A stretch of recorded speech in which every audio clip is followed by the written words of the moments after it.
भारत के नए संसद भवन की सुरक्षा में गंभीर चूक हुई है। 22 साल पहले साल 2001 में संसद पर 13 दिसंबर को ही आतंकवादियों ने हमला किया था। बुधवार को लोकसभा में दो लोग विजिटर गैलरी से सांसदों की सीट के पास कूदकर पहुंच गए। दोनों युवकों ने पीले रंग की गैस स्प्रे की और नारेबाजी की। जिस समय सदन में घटना हुई उस समय शून्यकाल चल रहा था। लगभग इसी समय सदन के बाहर संसद के परिसर में ही एक पुरुष और एक महिला, जिनके नाम अनमोल शिंदे और नीलम बताए गए हैं, उन दोनों ने तानाशाही नहीं चलेगी जैसे नारे लगाए, फिर रंगीन गैस स्प्रे किया। इस पूरे मामले से संसद की सुरक्षा में सेंध जैसी एक गंभीर बात सामने आई। गृह मंत्रालय ने केंद्रीय रिजर्व पुलिस बल सीआरपीएफ के महानिदेशक अनीश दयाल सिंह की अध्यक्षता में जांच समिति गठित की है। गृह मंत्रालय ने कहा है कि जांच समिति संसद की सुरक्षा में चूक और इसकी वजहों की पहचान करेगी। इसे बेहतर करने के लिए मंत्रालय को जल्द रिपोर्ट सौंपने वाली है। लेकिन जवाबदेही तो बनती है जब गुरपतवंत सिंह पन्नू ने भारतीय संसद को निशाना बनाने की धमकी दे रखी है और भारतीय विदेश मंत्रालय ने भी कहा है कि देश की सुरक्षा एजेंसियां किसी भी धमकी को हल्के में नहीं लेती हैं, गंभीरता से लिया जाता है। तो फिर सवाल जरूर पूछना पड़ेगा कि सुरक्षा की गंभीरता संसद भवन में ही नदारद क्यों दिखी है। संसद में जो हुआ वो पूरे देश में सुरक्षा व्यवस्था के इंतजामों पर सवाल खड़े करता है। नमस्कार, आप देख रहे हैं जस हिंदी टीवी। मेरा नाम है नेहा शुक्ला। स्ट्रेट टॉक में सभी दर्शकों का बहुत बहुत स्वागत करती हूँ। कांग्रेस ने बीजेपी के आईटी सेल पर आरोप लगाया है कि वो संसद की सुरक्षा में चूक के मसले से लोगों का ध्यान भटकाना चाहती है। जयराम रमेश कहते हैं कि संसद में दर्शक दीर्घा से लोकसभा के फ्लोर पर कूदने वाले लोगों को बीजेपी के एक सांसद ने पास जारी किया था। कांग्रेस महासचिव ने यह भी कहा है कि बीजेपी के आईटी सेल के प्रमुख अमित मालवीय का पोस्ट ये दर्शाता है। असल में अमित मालवीय का एक सोशल मीडिया पर पोस्ट भी आया था और इसमें उन्होंने एक्स पर संसद भवन के परिसर में गिरफ्तार महिला की तस्वीर साझा की थी और इसमें आरोपी महिला कथित रूप से कांग्रेस के लिए कैंपेनिंग करती दिख रही थी। इस पर जयराम रमेश ने अपने पोस्ट में लिखा कि बीजेपी आईटी सेल किसी भी तरह से दो तथ्यों से ध्यान भटकाना चाहती है। पहला, संसद की सुरक्षा में गंभीर चूक और दूसरा, लोकसभा में खतरनाक तरीके से घुसपैठ करने वाले को। मैसूर से बीजेपी सांसद प्रताप सिम्हा ने संसद में प्रवेश की इजाजत दी थी। अमित मालवीय ने अपने बयान में संसद भवन के परिसर से गिरफ्तार महिला को आंदोलन जीवी और कांग्रेस और विपक्षी गठबंधन इंडिया का सक्रिय समर्थक बताया था। क्या बीजेपी नेता को ऐसे गंभीर मसले पर इस तरह की टिप्पणी करनी चाहिए? कुछ और सवाल हैं जो हम चाहते हैं कि दर्शकों के सामने जरूर रखे जाए और ये जो सवाल है वो कुछ इस तरह से है। क्या बीजेपी सांसद को पास जारी करने के लिए निलंबित करना चाहिए, जैसा कि विपक्ष के सांसद लगातार आवाज उठा रहे हैं? लगातार इसी पर जो है सदन के भीतर हंगामा भी देखने को मिला। अब तक 14 सांसद सस्पेंड भी किए जा चुके हैं। क्या संसद की सुरक्षा में सेंध पर गृह मंत्री को जवाब नहीं देना चाहिए, जिसकी मांग विपक्षी दल के सांसद कर रहे हैं? क्या आरोपियों की बेरोजगारी और तानाशाही वाले नारे किसी तरह का गंभीर संदेश दे रहे हैं?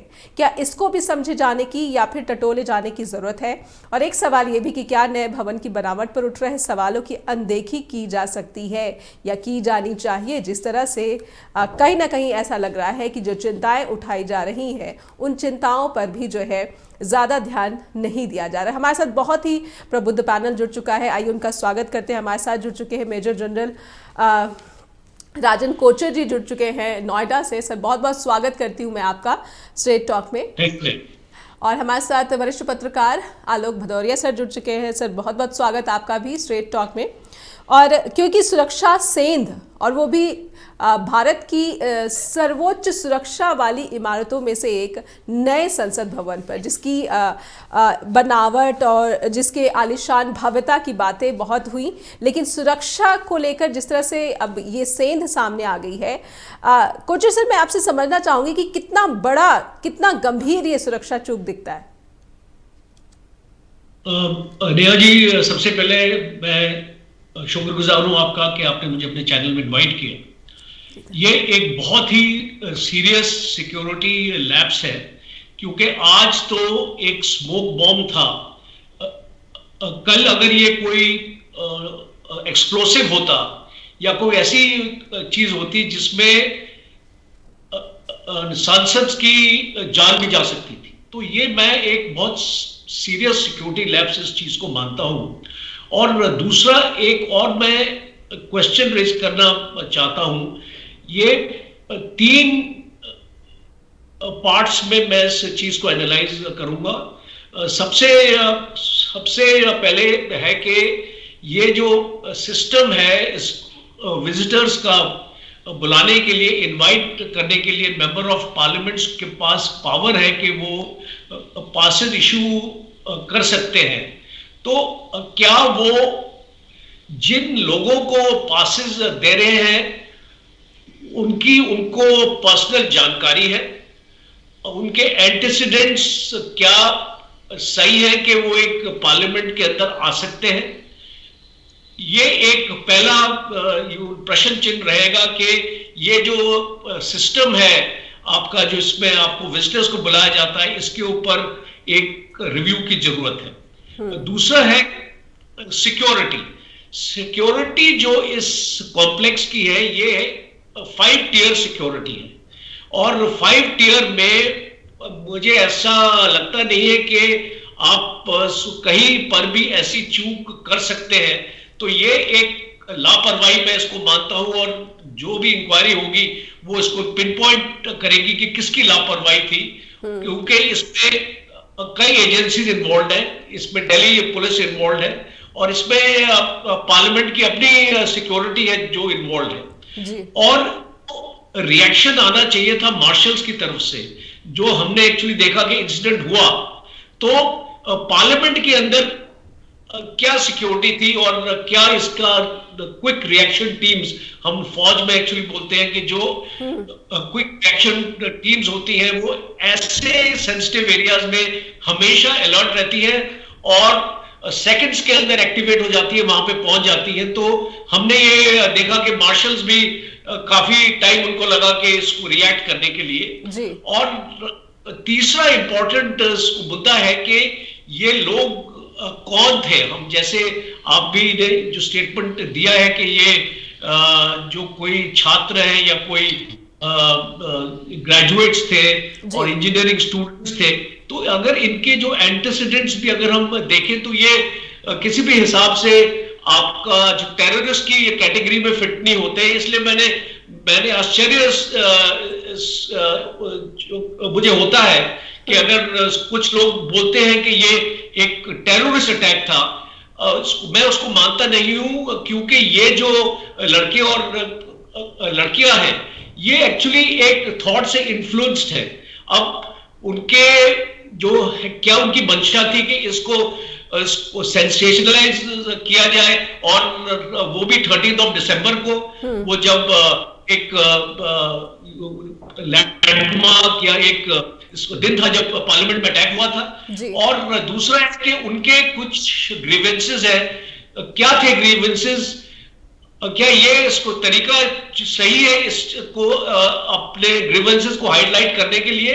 और तीसरा जो हमारा कानून है वो तो अपनी इसको तरीके से इसकी छानबीन करेगा, और अगर ये लोग गिल्टी पाए जाते हैं तो इनको एक स्ट्रिक्टेड पनिशमेंट मैं चाहता हूं मिले, क्योंकि एक एग्जाम्पल भी हमको सेट अपना करना है कि अगर कोई भी ऐसी सिक्योरिटी लैप्स होती है या कोई भी ऐसी जुर्रत करता है एक पार्लियामेंट में एंटर करके, तो उसके खिलाफ सख्त कार्रवाई होनी चाहिए। तो इस प्रकार की प्रतिक्रिया मैं इसको देना चाहता हूं अपनी ओपनिंग स्टेटमेंट में। एक खास दिन को चुना जाता है, उसके बाद सुरक्षा सेन लगा दी जाती है, उसके बाद जब युवक कूद जाते हैं, सांसदों की सीट के पास पहुंच जाते हैं, तो फिर जैसा कि कोचर सर ने कहा कि वहां पर क्विक रिएक्शन में, रिस्पांस में भी टाइम लग जाता है, वहां पर मार्शल के पहुंचने में भी समय लग जाता है।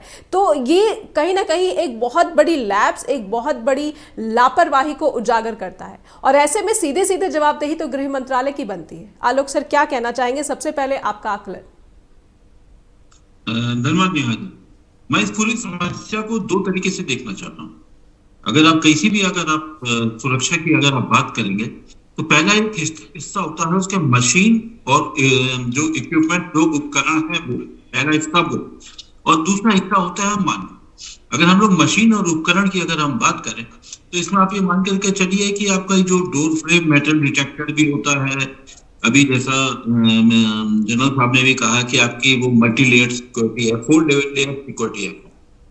इतनी सिक्योरिटी को 5 लेवल पांच स्तरीय। जी नहीं, पांचवी तो वो दर्शक दीर्घा में पहुंचकर जो होती है, वो जो अंदर होती है वहां है, बाहर 4 लेयर की है। जी तो अगर आप इतनी सिक्योरिटी को अगर आप ये कर रहे हैं तो हमको ये समझना पड़ेगा कि क्या मशीन ने काम किया या नहीं किया, वहां पर जो उपकरण था वो काम कर रहा था नहीं कर रहा था, पहला।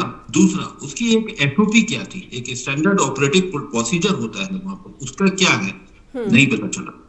तीसरा, एक आजकल पिछले 10-15 सालों के अंदर सरकारों के अंदर एक चीज को आउटसोर्स करने का बड़ा रिवाज हो गया है। क्या वहां पे वो जो मेटल डिटेक्टर है उसकी चेकिंग या जो स्कैनर की चेकिंग या स्कैनर की फंक्शनिंग, क्या ये आउटसोर्स तो नहीं कर दी गई? क्या हमको इसकी जानकारी है या नहीं? ये बहुत इंपॉर्टेंट चीज है। क्या ये कॉन्ट्रैक्ट पे तो नहीं चली गई थी? पता चला कि आपका फौजी तो आपका अपना खड़ा हुआ है, पता चला कि वो स्कैनिंग का मेंटेनेंस या कॉन्ट्रैक्ट आपने आउटसोर्स कर रखा है। तो ये भी एक बहुत इंपॉर्टेंट चीज है, इसका भी एक होना चाहिए। जी और तीसरी बात जो सबसे इंपॉर्टेंट चीज है कि हमेशा एक सेफ्टी ऑडिट होना चाहिए। क्या सेफ्टी ऑडिट किसने किया, कब किया, वो किस लेवल का अधिकारी था, क्या अगर वो आईपीएस लेवल का था तो वो किस लेवल का था, क्या वो कमिश्नर लेवल का था, क्या और नीचे के लेवल का, डीसीपी लेवल का, एसपी लेवल में था। तो ये तो एक हमारे टेक्निकल पार्ट होता है। दूसरा हमारा जो सबसे इंपॉर्टेंट चीज होती है कि मानवीय क्या है। अगर आप ह्यूमन पे चले कि ये सारी चीजें हम हम ये मान लेते हैं, एक हाइपोथेटिकली मान लेते हैं कि हमारा मेटल डिटेक्टर काम कर रहा था, हमारा हैंड हेल्ड स्कैनर काम कर रहा था, जो बॉडी स्कैनिंग करता है, सब कुछ काम कर रहा था, हमने ये भी। तो इसका मतलब कि क्या आपको जो जो व्यक्ति, जो पर्सन, जो रेस्पॉन्सिबल है सबकी चेकिंग करने के लिए, स्कैनिंग करने के लिए, क्या वहां लेथार्जी, क्या वहां आपने कोई एक एसओपी नहीं बनाई थी, या अगर एसओपी बनाई थी तो उसको कोई मॉनिटर करने वाला कोई बंदा नहीं था? ये दो चीजें सबसे इंपॉर्टेंट चीज है।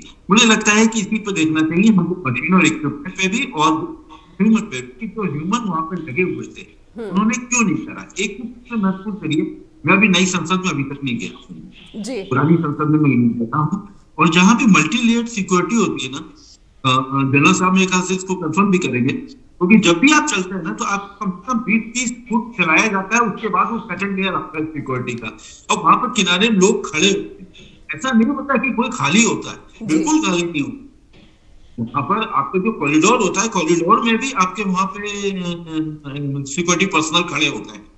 तो पहली बात तो ये कि क्या किसी की निगाह नहीं, अगर आप इतना बड़ा जूते में लेके चल रहे हैं, क्या जूता स्पेसिफिकली डिजाइन, नंबर 1, और अगर स्पेसिफिकली डिजाइन करते हैं तुरंत बताने में क्या गुरेज है जी। तीसरी बात सबसे बड़ी चीज है कि ये तो आपको नॉर्मल सारा करना चाहिए, आपने नहीं किया। तो ये दोनों लेवल पर जिम्मेदारी एक जो बड़े अधिकारी की बनती है। मेरे पूरी उम्मीद मैं करता हूँ कि बेचारे उस सब इंस्पेक्टर को या इंस्पेक्टर को जिम्मेदार ना बनाया जाए, कम से कम कमिश्नर लेवल पे बंदे को या डीजी लेवल पे बंदे को जिम्मेदार बनाया जाए। इसलिए मैं कह रहा हूँ क्योंकि वो बंदा तो वहां पे बेचारा ड्यूटी कर रहा है, सिक्योरिटी पर्सनल, चाहे वो इंस्पेक्टर हो चाहे वो लेवल का हो, वहां ड्यूटी कर रहा है। लेकिन कितने बड़े दिन हैं, इसी दिसंबर में 6 दिसंबर भी आता है, इसी दिसंबर में आपका पन्नू आपको धमकी भी देता है, धमकी में भी वो डेट सेलिब्रेट करता है 13 दिसंबर तक। इतने सारे अलर्ट है, इतने सारे अलर्ट के बाद भी अगर ये टॉप लेवल के अगर अधिकारी अगर नहीं सेंसिटाइज होते हैं, सेंसिटिव होते हैं, तो मुझे लगता है कि बड़ा मुश्किल है। एक चीज हमको और समझनी पड़ेगी जी, जब भी हम ये समझते हैं तो मैं आपको 2 उदाहरण देना चाहूंगा। एक हमारे कलाम साहब थे, वो अमेरिका गए थे, तो ये प्रेसिडेंट के बाद वाली स्थिति, उस दौरान वो प्रेसिडेंट नहीं, तो जब वहां पे गए तो जब उनकी जब सिक्योरिटी 9/11 के बाद वाली बात, तो जब वहां पर जब चेक हुआ ना उनका, तो उनके वो शूज भी उतरवा लिए गए थे, उसके बाद में उनको चेक किया गया था। जी जी, ये होती है आप कोई भी हो, कोई परमिशन। दूसरा उदाहरण है कि यूएस में एम्बेसडर थी हमारी मीरा शंकर, तो मीरा शंकर की बाकायदा जो चेकिंग हुई थी, वो बाद में फिर वो पैटिंग करके भी वो जो हुई, आपको होते हैं ना जो छू कर बॉडी को टच करते हुए पैटिंग करते हैं, फिक्सिंग करते हैं, वो भी उनकी हुई थी। उसमें लोगों ने बड़ा बवाल मचाया था। इससे मैसेज क्या निकलता है? इतना एक पॉलिटिसाइज किया जा रहा है। मैं इस चीजों से बिल्कुल सहमत नहीं। कोई भी सांसद कुछ भी दे दे, क्या आपकी सिक्योरिटी में लड़ाई होनी चाहिए? मेरा तो मानना है कि सांसद दे दे, कोई भी दे दे। मेरा तो मानना है कि अमित शाह होम मिनिस्टर के बगल से साथ में भी चलता के आदमी किया, जी। वो भी पूरी जांच के, ये चीज इंपॉर्टेंट है। आप किसी को वीआईपी का दर्जा या कोई भी दे, वो एक घंटे में खुली दे, सांसद ने चिट्ठी दे दी, सांसद ने कुछ वो चल पड़ नहीं।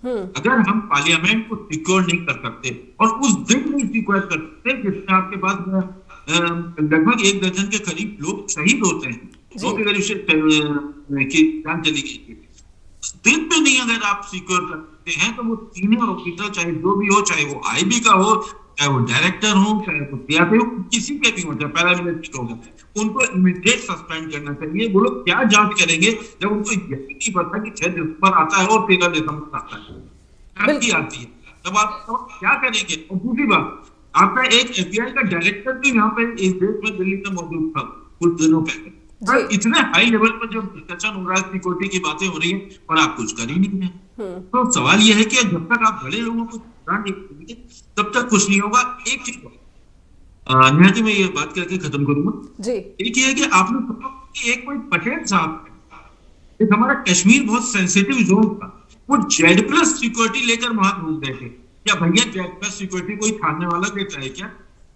या एसपी देता है Z+ सिक्योरिटी? Z+ सिक्योरिटी किस लेवल पे निकलती है?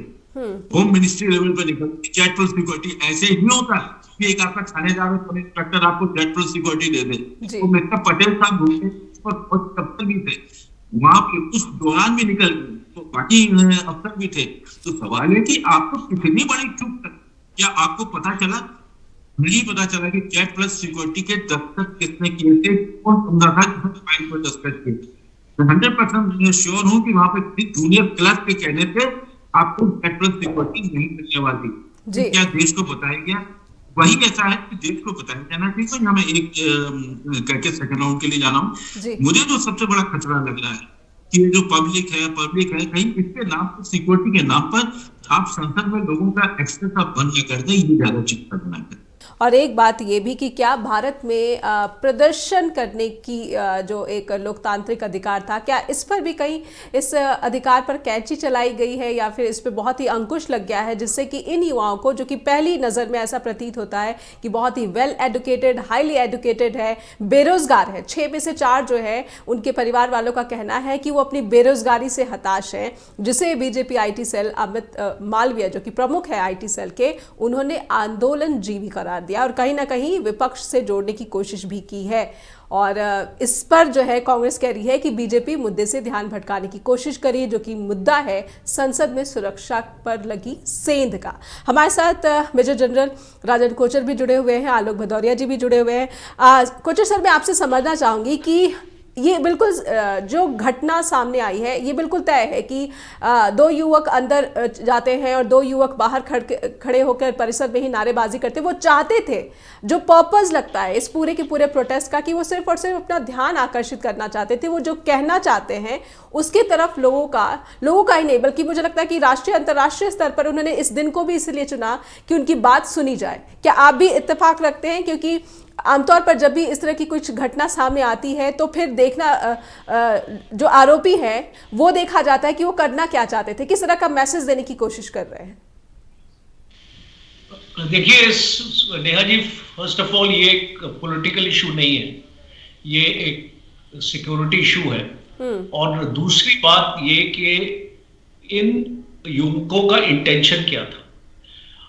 अगर इनका इंटेंशन ये था कि ऐसा कोई अटैक हार्मफुल करेंगे तो वो इंटेंशन का नहीं था, क्योंकि जिस प्रकार से जो स्मोक बॉम्ब, जो येलो कलर का जो ये जो एक केमिकल है, ये काफी हार्मलेस है। ये आप इसको दिवाली में भी देखा होगा, ये यूज हो जाता है। तो ये कोई इतनी बड़ी चीज नहीं है और ये बेसिकली एक क्लियर इंडिकेशन देता है कि ये जो 4 युवक थे ये एक मैसेज देना चाह रहे थे।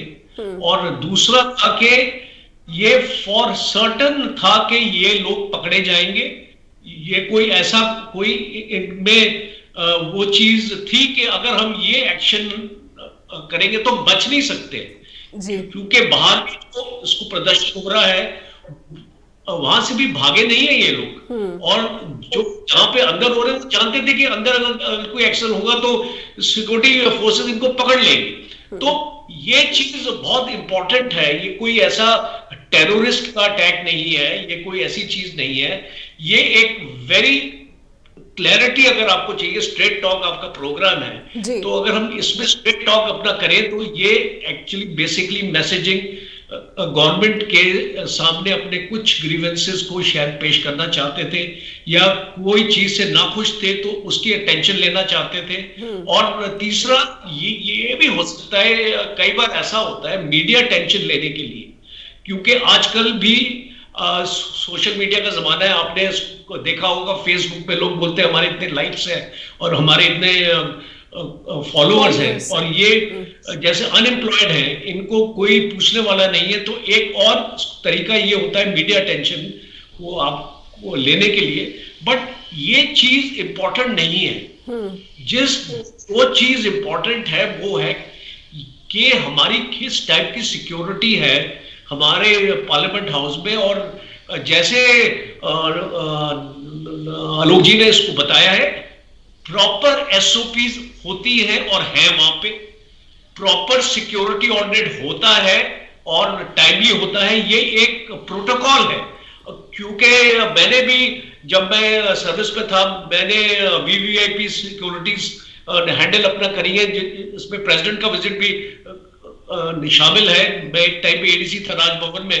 तो ये सारी एसओपीज अवेलेबल है और ये इंप्लीमेंट होती है। पर प्रॉब्लम ये है कि जिस टाइप की जो टेक्नोलॉजी हम यूज कर रहे हैं, जो जैसे कि मेटल डिटेक्टर्स हो गए या और कोई स्कैनर्स हो गए हमारे पास, क्या ये स्कैनर कोई पाउडर या एक्सप्लोसिव को, माइल्ड एक्सप्लोसिव को, क्या ये इसको डिटेक्ट कर पा रहा है?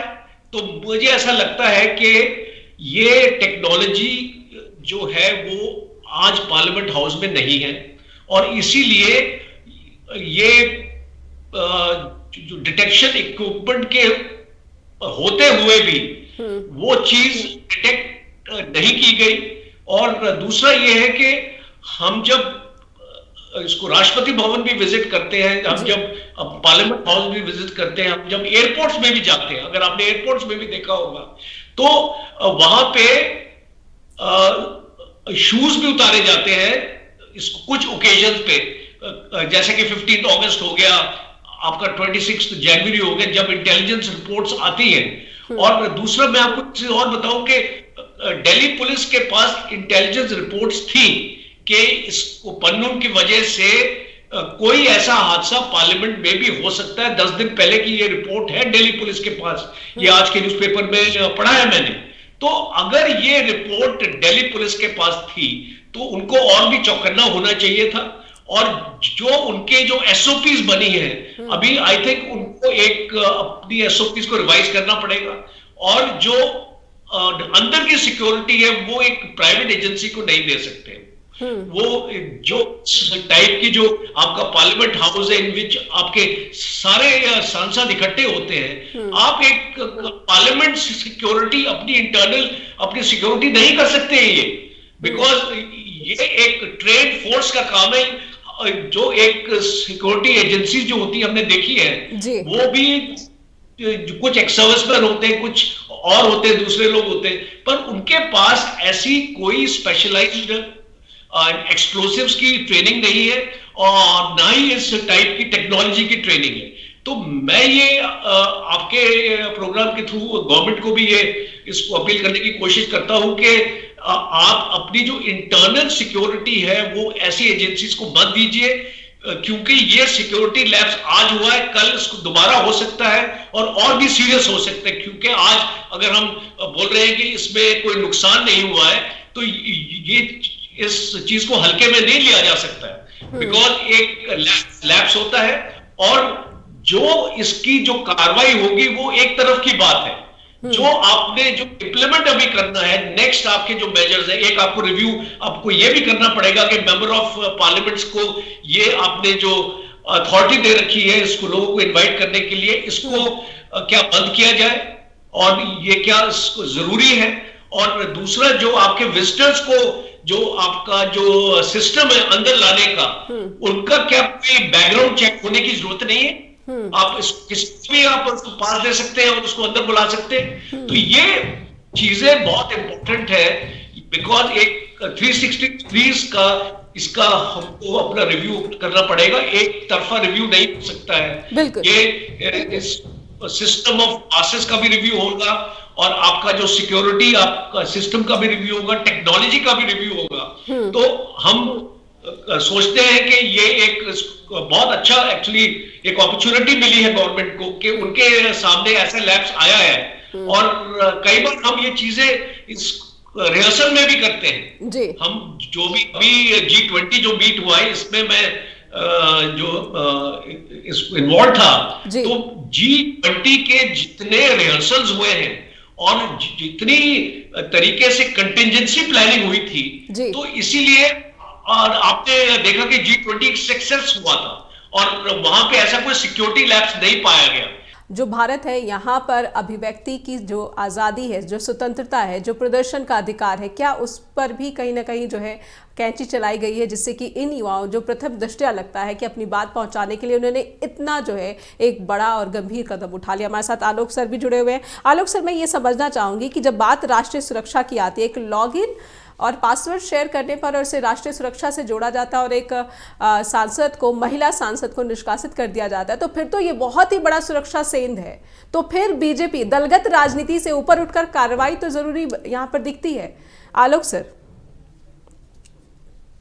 देखिए, कार्रवाई होना चाहिए, वो बिल्कुल एक अलग, जैसे मैं अभी जनरल साहब की बात से भी सहमत हूँ। मैंने अपने ओपनिंग रिमार्क्स में भी मैंने यही बात कही थी, सिक्योरिटी एक अलग इशू है, सिक्योरिटी को डाइल्यूट मत करिए, सिक्योरिटी इशू को डाइवर्ट मत करिए।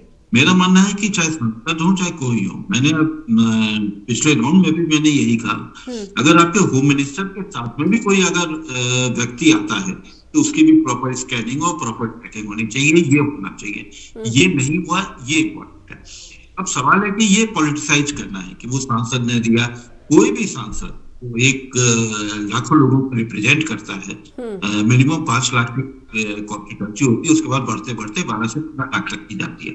तो वो 5 लाख की कॉन्स्टिट्यूंसी को रिप्रेजेंट कर रहा है। अगर कोई नई संसद या किसी भी संसद में अगर वो आना चाहता है, देखना चाहता है, तो उसको पास इशू कर सकता है। तो वो सांसद का काम नहीं है कि वो पुलिस वाला काम नहीं कर सकता कि किसी का सिक्योरिटी चेक करे।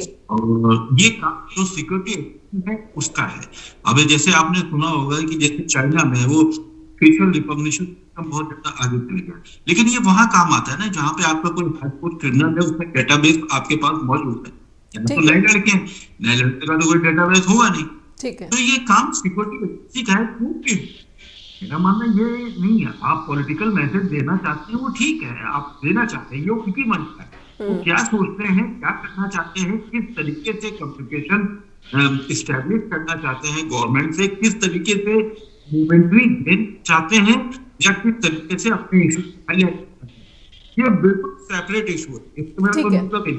लेकिन मेरा एक सवाल ये भी जी, अगर किसी को अगर घुटने का हो तो आपके यहाँ तो उड़ी वाले घटना भी तो हुई थी, पठानकोट वाले बेस पे भी तो हो गया था। अब क्या करेंगे, ऐसी को आपको पुलवामा वाले मामले में भी तो हो गया था। तो क्या ऐसे जब इतना सब इस देश में हो गया है, उसके बावजूद आप नहीं रोक पा रहे हैं पार्लियामेंट के अंदर, जो बिल्कुल एकदम मतलब टारगेटेड है, वो एक एक जगह एक एक इंच आपके यहाँ कवर्ड है, मॉनिटर्ड होती है, वहां अगर आप नहीं कर पाते हैं तो जाहिर सी बात है कि एसओपी अपने लाख बनाई हो। कभी जनरल साहब ने भी बहुत अच्छी बात कही कि यहाँ पर क्यूआरटी गायब थी, वो क्यूआरटी क्या कर रही थी, वो तो एक सेकंड्स में रिएक्ट करना चाहिए था, क्यों नहीं किया उसने रिएक्ट। तो सवाल है कि ये बड़े सवाल है, और इन बड़े सवालों के लिए बड़ी जवाबदेही तय होनी चाहिए, और जब तक आप टॉप लेवल को नहीं तय करेंगे, अकाउंटेबल नहीं बनाएंगे, तब तक बात नहीं बनेगी।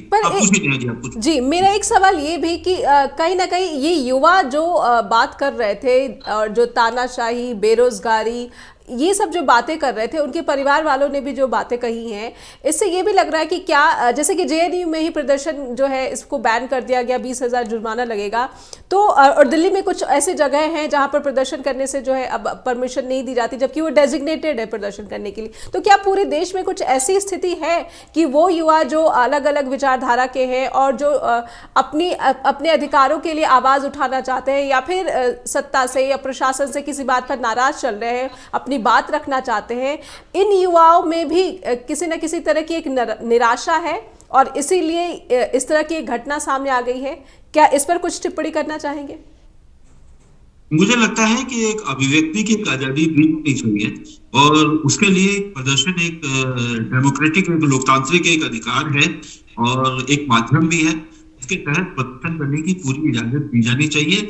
ये आपका काम है, ये सिक्योरिटी एजेंसी का काम है कि उस प्रदर्शन के दौरान कोई आपराधिक तत्व उसके अंदर ना घुस पाए, क्राउड के अंदर, और कोई ऐसे मतलब ऐसा कोई घटना प्रदर्शन किसी हिंसात्मक मोड पे हिंसात्मक रुख ना अख्तियार कर, ये सिक्योरिटी एजेंसी का काम है। लेकिन प्रदर्शन की इजाजत बिल्कुल दी जानी चाहिए। जंतर मंतर पे भी जो एक अंकुश लगाया गया था वो भी मेरे ख्याल से उचित नहीं। जी, कोचर सर से समझना चाहूँगी। कोचर सर, आपको क्या लगता है कि क्या ये जो पूरा एपिसोड है, अब तो ये वहाँ पर सिक्योरिटी जो है पहले से जो ज़्यादा मुस्तैद हो गई है, वहाँ पर चुस्त प्रबंधन भी किया गया है, लेकिन अब जो धाराएं इन युवाओं के खिलाफ लगाई गई हैं और जो निकल कर सामने आना चाहिए कि सबसे बड़ा लैप्स जिस जगह से है, ना कि जैसा कि आलोक सर ने कहा कि कुछ पुलिसकर्मियों को या फिर जो सुरक्षा कर्मी है उनके सस्पेंशन से क्या ये मामला रफा दफा हो जाना चाहिए, या फिर किस तरह से इसमें प्रिवेंशन या फिर स्टेप्स लिए जाने चाहिए ताकि जो हमारे देश की संसद है उसकी सुरक्षा में फिर से सेंध सामने ना आ सके? देखिए नेहा जी, ये जो 4 युवक हैं, ये पूरे यूथ ऑर्गेनाइजेशन जो हमारी इंडिया की उसको तो नहीं रिप्रेजेंट करते हैं, तो हम ये नहीं इस कंक्लूजन में आ सकते हैं। किसी विचारधारा को रिप्रेजेंट करते हैं, कहीं से इंस्पायर्ड तो हैं डेफिनेटली। तो वो कोई एक माइनॉरिटी ग्रुप हो सकता है, वो एक मेजॉरिटी ग्रुप नहीं है, और इसलिए हमको इस चीज को उस दिशा में नहीं लेके जाना चाहिए।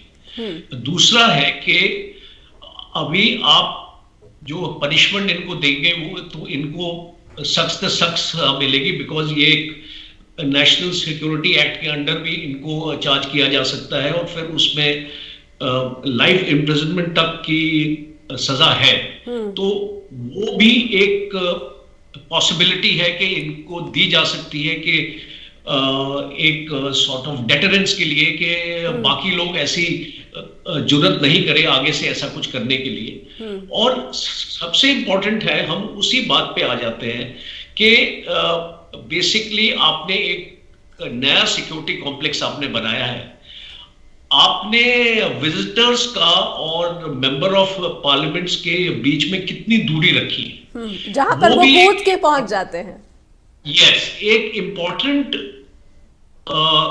डिजाइन फ्लॉ है, बिकॉज अगर आप वर्ल्ड के पार्लियामेंट्स को देखेंगे, अगर आप यूएस पार्लियामेंट को देखेंगे, अमेरिका और इसको यूके पार्लियामेंट्स को देखेंगे, आप देखेंगे कि इसको विजिटर्स में और सेनेटर्स में या इसको लेजिस्लेचर्स में या पार्लियामेंटेरियंस में इतना कम फासला नहीं होता है। एक बहुत जरूरी है ये चीज, बिकॉज 15 फीट, अगर 15 फीट देखो, जो ये आदमी अगर कुछ अपनी ट्रेनिंग अपना करके आए तो 15 फीट उसके लिए बहुत कोई उसको मुश्किल काम नहीं है। हमारे फौज के जो स्पेशल फोर्सेस हैं वो 30 फीट तक कूद लेते हैं, तो ये इसको 15 फीट कोई बड़ी चीज नहीं है। तो जब ये इसका डिजाइन बनता है पार्लियामेंट का, उसमें सारे सिक्योरिटी कंसिडरेशंस को भी इंक्लूड करने की जरूरत है। अगर आप एक एग्जांपल ले जी, अगर आप पुरानी पार्लियामेंट में जाए तो पुरानी पार्लियामेंट में ये पॉसिबल नहीं था, बिकॉज मैं तो गया नहीं, वहां पे गया नहीं हूं, बट मैंने उसकी वीडियो रिकॉर्डिंग्स जो भी प्रोसीडिंग्स की मैंने देखी है, और मैंने विजिटर्स बॉक्स भी देखा है, वो काफी ऊंचाई पर है। तो मैं बता देता हूँ लगभग करीब 30 से 40 फुट के करीब होगा।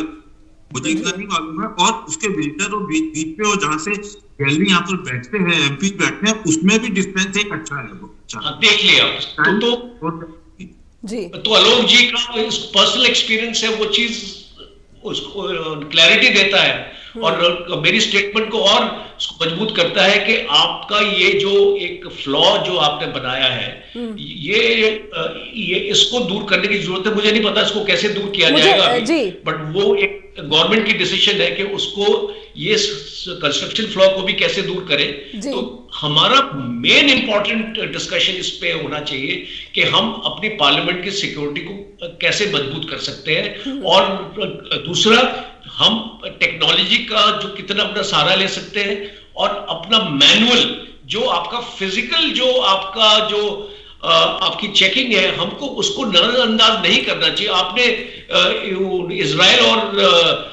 हमास की लड़ाई में आपने देखा है, आपको एक लेसन मिला है कि वहां पे इजराइल ने अपनी टेक्नोलॉजी के ऊपर भरोसा किया और वो फेल हुए, और अपना जो वहां पे भी क्विक रिस्पांस में बहुत टाइम लग गया और इसलिए बहुत ज्यादा लोगों को जान गंवानी पड़ी। कहीं ना कहीं क्विक रिस्पांस में जो चूक हो जाती है, ये भी एक गंभीर सुरक्षा चूक और सेंध मानी जाती है। बहुत बहुत धन्यवाद करना चाहूंगी क्योंकि समय समाप्त हो गया। कोचर सर आपका भी, भदौरिया सर आपका भी, आपने समय निकाला स्ट्रेट टॉक के साथ जुड़े। लेकिन जिस तरह से नई संसद के भवन को लेकर, उसके निर्माण को लेकर सवाल उठ रहे हैं कि दर्शक दीर्घा से और सांसदों की जो सीट है, जो सदन है, वहाँ पर जो कंस्ट्रक्शन फ्लॉ दिखता है, इसको क्यों नहीं पहले संजीदगी से देखा गया? क्यों ऐसा लगता है कि क्या नई संसद के सिर्फ भव्यता पर ज़्यादा ध्यान दिया गया है, सुरक्षा पर कम ध्यान दिया गया? इसकी बनावट में सुरक्षा के जिन मानकों को ध्यान देना चाहिए था, उस पर क्यों चूक की गई? और अब जब ये फ्लॉ सामने आ चुका है तो क्या